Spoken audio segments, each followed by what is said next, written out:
9 et 10 septembre 2017, Journée du patrimoine, circuit sur les traces de la ligne 44A avec PAC-SPA. De 1867 à 1969, la ligne 44A relie Spa à la frontière grand-ducale. C'est peu dire que la construction, rendue difficile par le relief de cette région forestière, et l'exploitation de cette ligne ferroviaire fut mouvementée.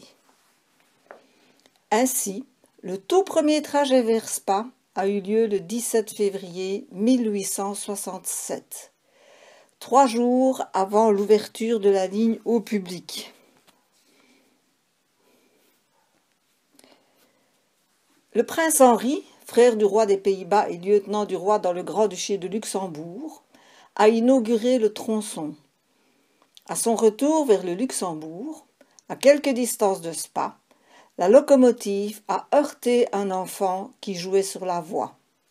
Son père, garde-barrière, a voulu le sauver, mais a été atteint par le marchepied et tué sur le coup. Le pire, c'est que la mère, elle aussi, avait été tuée par un train un an auparavant sur la ligne entre Pepinster et Spa. Les accidents se sont succédés sur cette ligne. En 1867, 1868, 1872, 1873, 1874 et pour finir en 1968. Ce dernier signera la fin de la circulation des voyageurs, bien que, depuis 1959, les trains de voyageurs avaient déjà été remplacés par des autobus, ne laissant qu'un trafic occasionnel pour les spectateurs du circuit de Francorchamps. C'est donc sur les traces de cette ligne 44A, aménagée en Ravel, que nous avons emmené une quarantaine de personnes pour une jolie balade comptée de 8 km, de la halte de la Géronstère à la gare de Sarre Station. Un rallye photo avait été prévu pour les enfants, mais il n'a pas eu de succès, aucun enfant ne nous ayant accompagnés.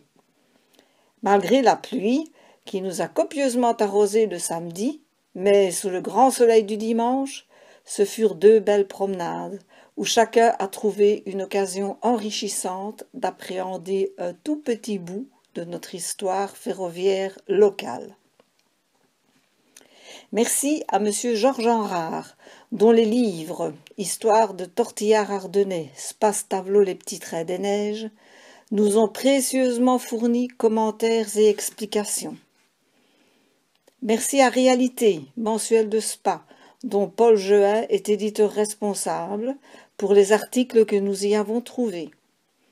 Enfin, merci à tous les membres de PAC-SPA qui ont œuvré à la bonne réalisation et au succès de ces journées du patrimoine.